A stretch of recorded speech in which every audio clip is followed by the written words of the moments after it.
จ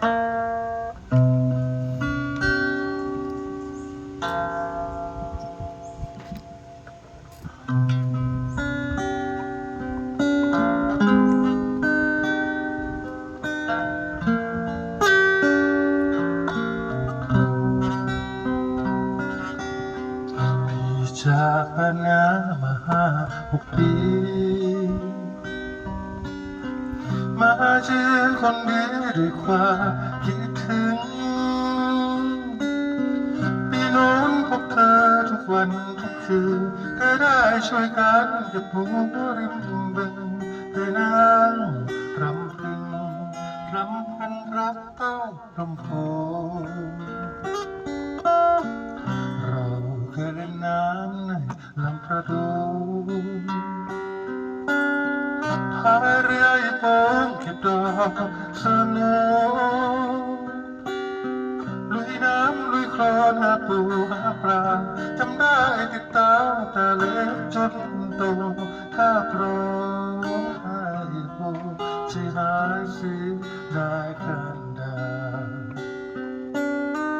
ได้ข่าวว่าสาวไปบวชเป็นชีสูญเสียความดีพี่น้องเมื่อหน้าถูกมารสังคมหลอกขายโรคตากลับมาอยากไปเยี่ยมไปหาหัวเอาน้ำตาไปอวดแม่ชีสุขเถิดแม่ชีดีเถิดนะคอยโมทนาโมผ่านจากนี้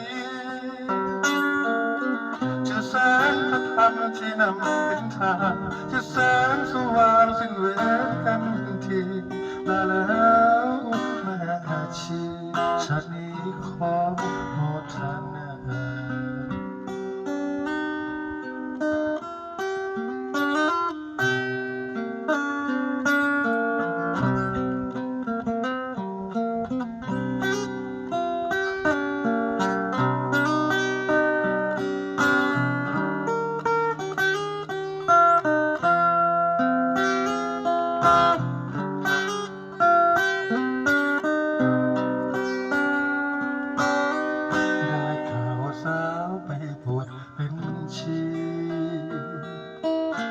สูญเสียความดีพี่น้องมาหน้าถูกมารสังคมหลอกขายโรคตายกลับมาอยากไปที่ไปหากลัวเอาน้ำตาไปอวดแม่ชีสุขเถิดแม่ชีดีเถิดนะคอยโมทนาโมจะแสงพระธรรมที่นำเป็นทางจะแสงสว่างสิ้นเวรกันทีมาแล้วแม่ชีชาตินี้ขอ